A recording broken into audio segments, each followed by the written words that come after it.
out there. Thanks so much for tuning in to this episode of Coda Country Chats. Today with me in studio, we have Jessie Wilson. How are you today, Hey Jessie? everybody. I am great. Just kind of waking up a little late today.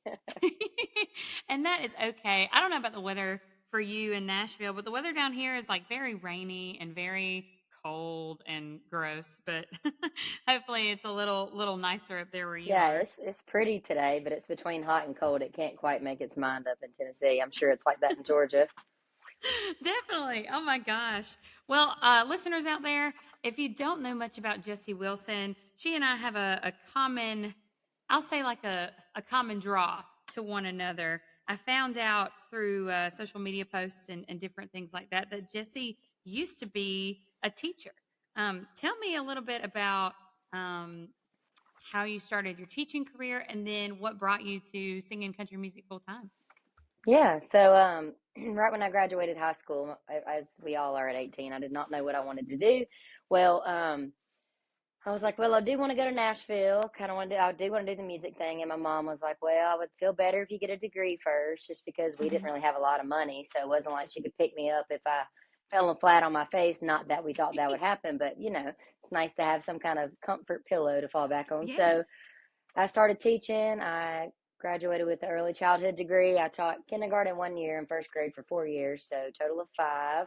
Hmm. Some people are like, "What made you stay so long?" I was in like a long relationship at the time, and so Hmm. I was waiting on a ring that never came, and I thank God for that. Anyways, Uh I have huh. no secrets also. So I stayed in love it. Yeah. I taught in Columbus, Georgia, actually, and finally, after five So years, cool. I mean, I would play around Alabama and Georgia, but I wanted to be in Nashville so bad. I just didn't quite know how to do it. I didn't really know anybody here. It seemed scary to move 5.5 hours away from everything I'd known my whole life. So just finally one morning, what I say was the voice of God was just like, you need to go do it. And so I went to school and talked to my principal, and she said, baby, go do it now or never. You can always come back to this school, but you can't always go chase your dreams. So here I am. Wow. I've been here 4 years now since 2019. So it's been a crazy, crazy adventure, but I wouldn't trade it for the world to wake up and do what you love. I did love teaching, but I've always known this was my calling, more so than teaching. And I was a great teacher, but a lot of people are always confused about that. But it was just kind of the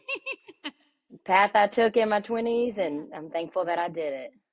I know what you mean though. It's kind of like one of those things. Country music is just like inbred, like you love it and you want to be a part of it all your life. And um, so I'm so glad that you told me that, just because I, we've talked. I'm also a teacher. The listeners probably know that I'm a teacher too. Um, and so taking that leap, it's amazing that you had a principal that was just like, please go do it.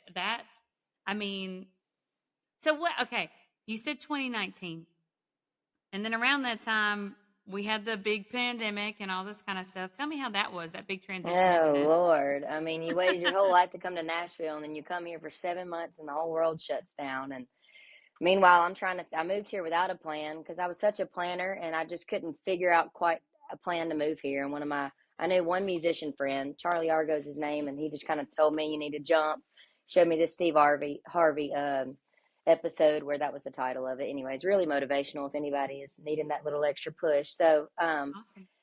finally moved here and I worked at a crappy daycare and then I worked at serving tables for two different restaurants. But Mhm. I was working at a restaurant when the pandemic came, and I mean, it was terrible. I remember I was broke. I didn't get any assistance at first. I just moved states. It was a whole thing to try and get that anyways. And then a few weeks after that, my dad passed away unexpectedly. So my first year Mhm. here was, I don't know how I'm not in the grave from it, but I guess it must be the Lord's strength. So my dad passed, and then a few weeks later, the guy I brought here, the long relationship, broke up with me. So I was just a Ugh. sad puppy dog. Yeah, I was Oh my in a gosh. new town. I know it sounds dreadful, but I just like, it's a part of my story that I really can't Yes. fight it. It is what it is, and it made me Please. who I Yeah. am. But Wow. that first Mhm. year was like fighting off depression and anxiety and trying to do music and trying to find my way while also feeling sad and then happy because I finally chased my dream. So it was like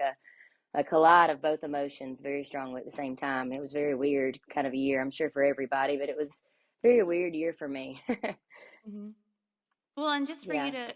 to come through all that, and I mean, your music career is booming. I don't know if you know it, but I just feel like I see your face everywhere, and I hear all these amazing songs, and I feel like you said, it was kind of a God thing. Things just kind of fall into place, even though you have to go through a lot of obstacles to get there. And wow.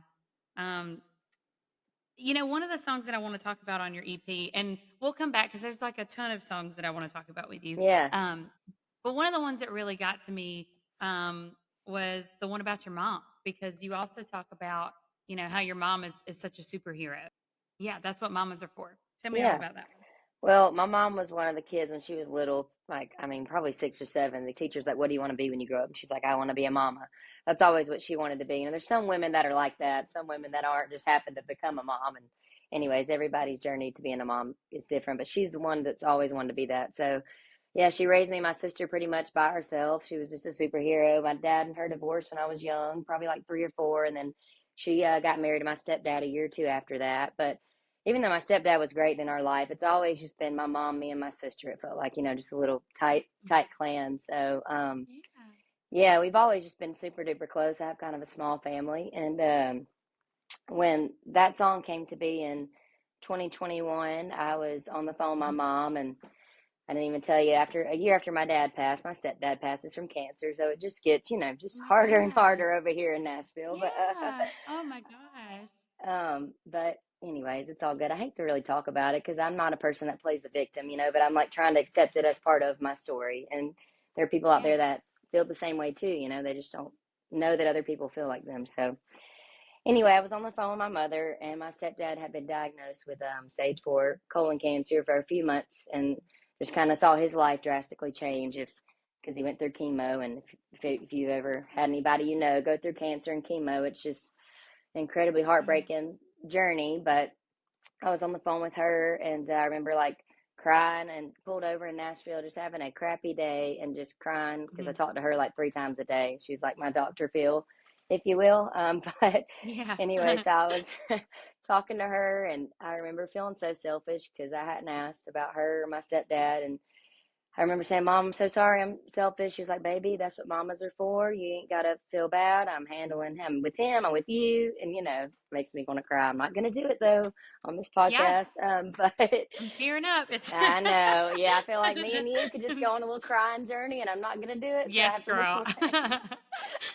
I cannot. Oh, Oh, my it's God. okay. So I Yes, know. we're gonna bring it back in a second, Yes, but bring it I'm back. But really so my mama is amazing. And actually, Mhm. we lost my stepdad that year in 2021, December 19th, right before Christmas. And we didn't have the song done. We just had a demo done of that song. And so I gave that song in a picture frame to my mom for Christmas, which even makes it more sad. But she loves that song. It's kind That's of so sweet. very special to her and very special to me. That's right. Woo! Wow. First time for me getting emotional on a podcast. Thank you. No, no, no. I really am Sorry. very appreciative of you being so vulnerable and telling me all of that, because I know it's got to be hard to think about and hard to talk about, especially with the listeners tuning in. I just thank you for kind of sharing that story and being open to talk about it, because there's I'm sure there's a lot of artists just like you who experience loss and experience heartache, and that's kind of how you heal, is bringing it to the studio and bringing it to live performances, and I think that's why your fans get so attached to you, is because they love to hear the emotion that you bring to your music. So that's one of the reasons why I'm drawn to you. Yeah. I absolutely have loved everything I've heard from you so far. Thank you. Um, yeah, and we just talked a little bit about the EP that song was from. How about we find out? Um, I love it. I feel like I have been in love with your voice for so long, and so now it's it's great to like be able to Yeah. talk to you about all these awesome songs. And one of those I want to talk about is actually not on the EP that you released, but it's the one that you've released most recently, back on November 2nd with Caleb Lee Hutchinson, Airstream Dreams. Oh my gosh. This has got to be one of my favorite songs, not just of yours, but maybe one of my favorites that I've heard all year. Wow. So I would love to hear more about the writing process with Caleb Lee and just everything that has to do with that song because it's Yeah, amazing. It's so yeah. great. So it's Yeah. crazy. I remember being in Phenix City, still home teaching, and I think that was the last season of American Idol that I ever watched, and it was in 2018, Hmm. and he was the runner-up. I remember just listening to him like, oh my gosh, he's so talented. He's got the whole package. This kid is going to be just somebody someday, and I could see that early on from the show. And then lo and behold, here I am 5 years later from that time, and I'm in Nashville, and I'm singing at a writers round, original music here at a bar called Live Oak in April, and Caleb was there and approached me and said he really loved my vibe, my style, and would love to work together. And so he said he was going to Texas 2 weeks from this conversation we had, and I was like, "Well, do you have any time to write? I would love to write." He's like, "Yeah." So we got together the first time and wrote a song that he released on his record called Quarter Life Crisis, which is cool for me because I've Yeah. never had a songwriter cut yet, and I've written like 300 songs. So That's finally, awesome. someone felt like it was important enough to put it out in the world. So that was cool. And then the next time we got together, we wrote Airstream Dreams. We went to Virginia and did a show, and we were driving back, and I remember seeing Airstream and just thinking about this just crazy music, hippie life of just simplicity and Mhm. love and happiness and music, and how it's kind of different for everybody. Because for some people, that is not happiness. They don't want the simple life. They might want a lot of money and just a stable life with kids and a family or whatever it might be. Yeah. So we just kind of started Mhm. writing about the idea of happiness and kind of like a different way of happiness, I guess. Yeah. I know, and I love that. But I, can I just say the vocal quality of you two and your blend together? I don't know if you kind of uh, had that in mind whenever you were writing together, like how you would sound together, but it's just magical. I don't have another word for it. It's simply just like you you mesh together so well as two different, very separate artists. Because I don't know, like he was talking about your vibe and your style, and in a way, like I put him in a separate category from you just because I feel like I don't know. Caleb Lee to me is a little more like honky tonk. Mm-hmm. But at the same time, like the you both together bring a very different vibe. That's just Yeah. something that I've never heard before, Yeah. and I love it so Yeah. much. Thank you. Yeah. I could Talk tell to our me about yeah, Sorry, I was gonna say I yeah. could Go tell ahead. our voices blended just really well. We were just, we were hanging out, just singing other songs, and me singing Quarter Life Crisis when I wrote it with him, just in the room of like how our voices sound together. I'm like, wow, and then we sang for some friends, people that knew us, and just like hanging around in hangouts, and everybody's like, y'all really sound good together. So we were kind of like, oh, maybe we should, put out a song together. So I'm glad it's doing very good. It's doing more than any other song's done for me so quick. So like I think on Spotify it's at 4,000 streams already, which is impressive because my song "Leaving Salt's Left to Do" only has like 2,000, so it's already surpassed something that was released in March. One song. So, Yeah, anyways, it's been really cool to see that. yeah, that's awesome. Yeah, And I just oh gosh, I had a thought and it left me. I'll come back to it. sorry. So no. It's my fault. I'm very like scatterbrained because I just am so excited to talk Well, about the it's song. probably a Um, teacher thing too. We are very I scatterbrained. think I think so. Oh my gosh. Well, tell me about the recording process of that too. Tell me about like how long it took to record the song. What the process was like, who helped produce it, that kind of thing. Yeah. So, um, David Dorn produced it, and this was so much easier than any of the songs that were on my EP. Just the whole thing about this felt so easy. I wasn't, which that first project was my first real recording studio with A-list players, and it set the vibe. It's kind of, I mean, I knew David Dorn, my producer, but then he has all these buddies on instruments that he felt like were a good fit for me. So I didn't know Yeah. the band during my project, and you just kind of walk in, you're like, hey, and they listen to the song one time, and they're such pros. They go in the room and record it, and it's exactly what you want. So I was just a little on the edge of my seat because that was my first experience. So maybe this being my Yeah. second time was kind of like, all right, breathe. You understand how it's going to go now.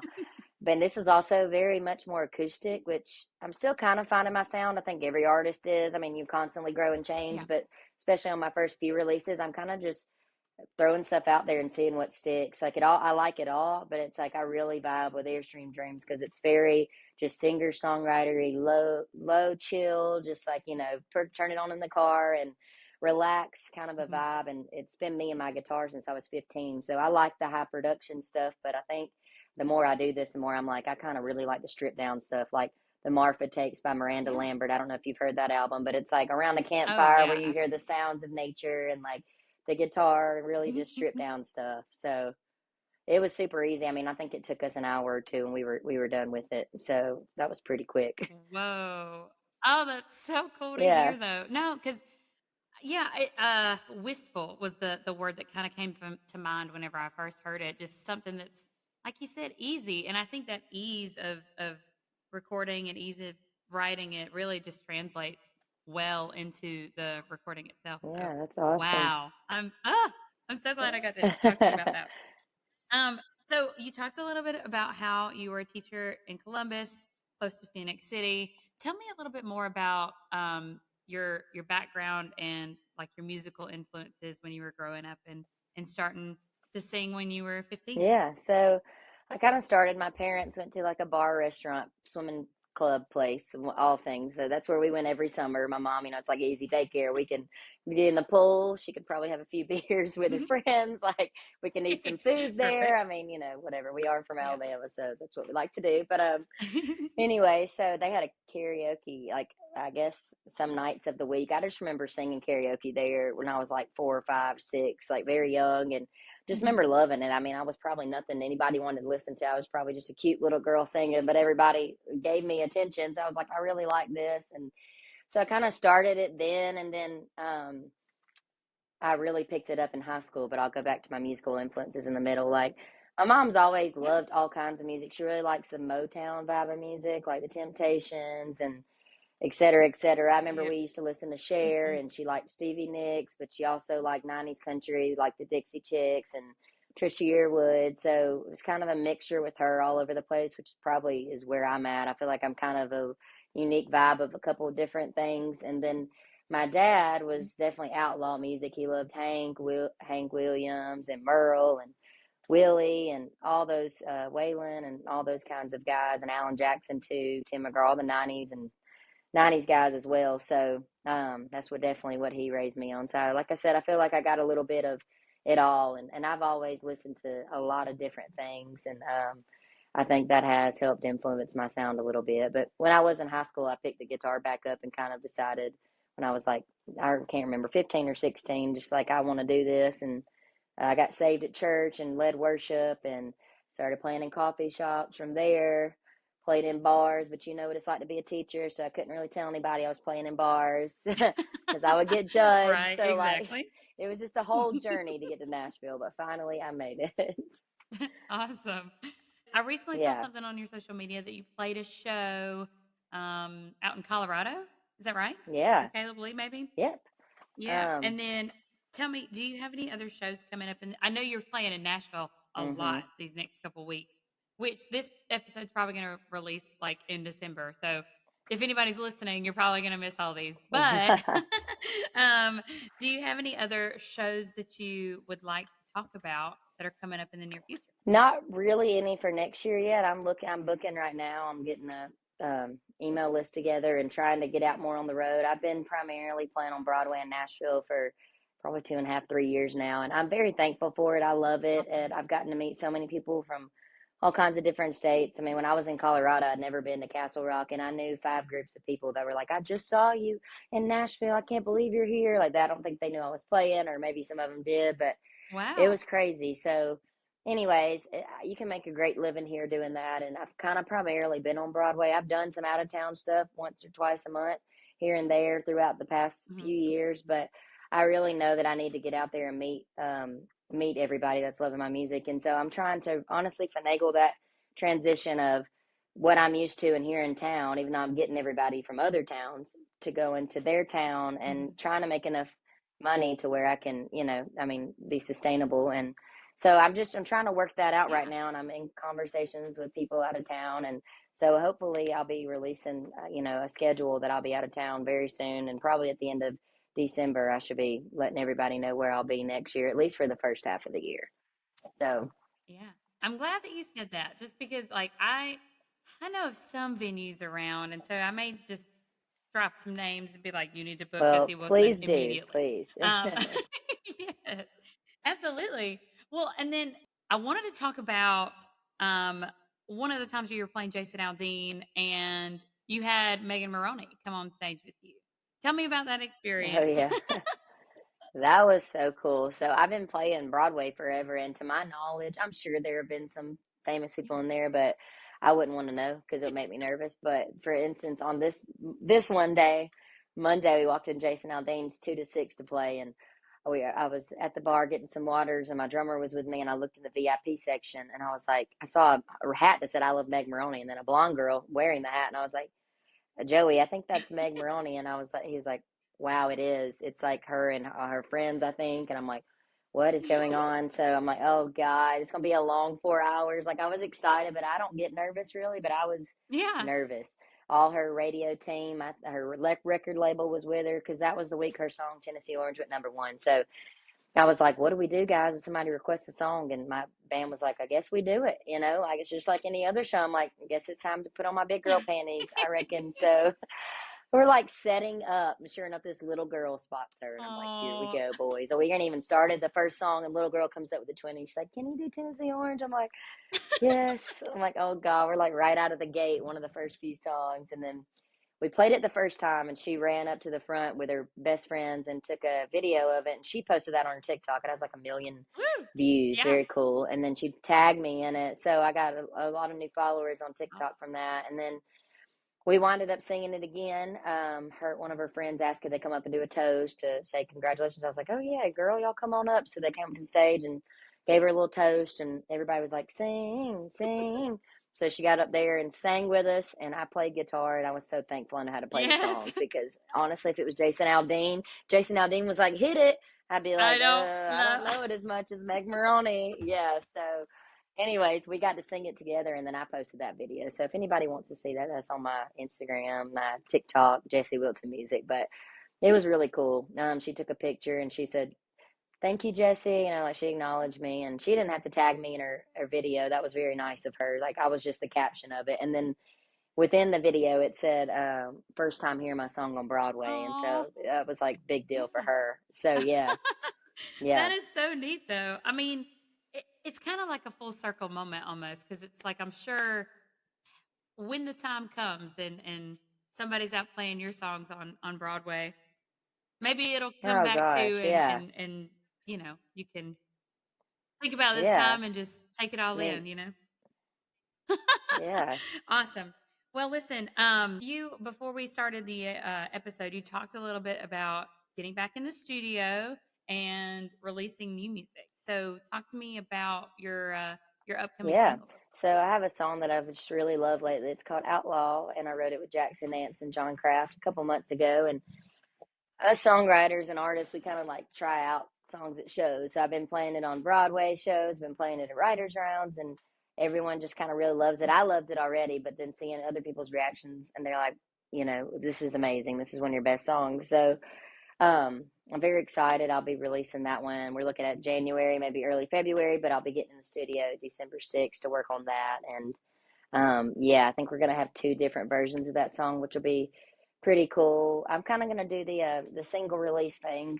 A lot of people ask me, like, do I have plans for a whole album? Like, not yet, not where I'm at right now, realistically. I mean, I just released EP, and I'm just gonna release songs that I love until I think I get enough momentum and honestly enough funding for it, because even those 5 songs were incredibly expensive. I had no idea how much it cost for something like that. So I just feel like right now I need to release singles and really just get out on the road and meet people with the songs I already have out there and being my focus. That's right. That's right. Well, I can't Yeah. wait to hear your new stuff because I feel like I'm burning out all your stuff that's already been released. Um, Tell Thank me, you. yeah, of course. Um, Before we hop off today, is there anything else that you would like to talk about or maybe give a shout out to somebody or anything like that? Yeah, I don't know. Maybe Caleb. I'm glad that he was on that song with me. So he just released his debut record. If everybody likes his sound on my song, he released, I believe it was 12 songs. So check out Caleb Lee Hutchinson, and I'm just excited to be working on scheduling, like I said, and Awesome. that'll be a really big announcement for me to tell people where I'll be next year and all of that. So I'm just kind of writing right now, recording, and just planning. It's a lot of, it's like your own small business. So every day I'm on my computer, and every day I'm having to do social media and Yeah. website and booking, and it's I think it's a lot more than anybody knows, and I'm grateful for it, and I'm not Hustling. complaining, but it's like super time consuming to be Yeah. successful because it takes everything in you and all of your time if you really want to get to where you want to be. And Yeah. I do. So I'm just praying for the right place, right time, right people that believe in me, because I'm super ready for a team behind me. I've been doing this by myself since I was pretty much 15 years old. So I'm just waiting for the right folks, and I've kind of done it. I feel like a decent job on my own so far. So I don't want to jump to just, anybody or any record label. I'm kind of really picky and kind of have a vision for myself. So hopefully, like I said, when it's the right time, I don't want to do this forever by myself. So Absolutely. Oh my gosh. yeah, That's it's good to know though, because I feel like you're, especially with the catalog of music that you've already released and the amount of times that you've played out in public, I feel like the momentum is growing, and I see it, and I yeah. know you probably see it too. I haven't had a chance to shout out your social media because I know I've talked a lot about it. If you would share with the listeners how we can find you, maybe your handle and everything like that. Yeah, so my handle on Instagram and TikTok is Jessie Wilson Music. It's also my Facebook page, and I am on Spotify, Apple Music, Amazon Music, just under my name, Jessie Wilson. So please go follow me and share my music and sleep with it on repeat. Like, people don't know that too. It's like they think streams, I think, give us more money than it does. It's like thousands and thousands of streams might be $100 in your pocket. I mean, Hmm. it's crazy. So it's like, I know it's not about the money, but you don't get back even half of what you spend on them. And that's all right. You're definitely not in it for the money in these days of Yeah. streaming, for sure. You're just in it because you love it. But I always tell people my mom's been sleeping with it on repeat. I'm sure she's responsible for the 4,000 streams I've gotten. And you, maybe you're one of those. Me, So definitely, yes, definitely big you and my fan. mom. Oh my gosh. Well, like I said, big fan of what you do. I'm so thankful that you came on this episode today. Listeners out there, if you haven't checked out Jessie Wilson, please make sure you do because she is just a joy. If you haven't heard from this episode, she is incredible to talk to. This amazing story. I'm so happy that I got to share it and hear more about you. Um, Thanks so much for being on Yeah, today, thank you for Jessie. having me. You're amazing. I feel like we'll be best friends. Hopefully I get to meet you in I know. person I was one just day thinking, and hang yeah, like out. if I'm like, I'm, we're so much alike. Thank you I for know. having I me feel and like sharing my story. we'll have to have a coffee date or something the next time Yeah, I'm in Nashville for sure. yeah, All for right, sure. listeners out there, thanks so much for tuning in and hearing more about Jessie Wilson on this episode of Coda Country Chats. Have a good day. Thank you guys.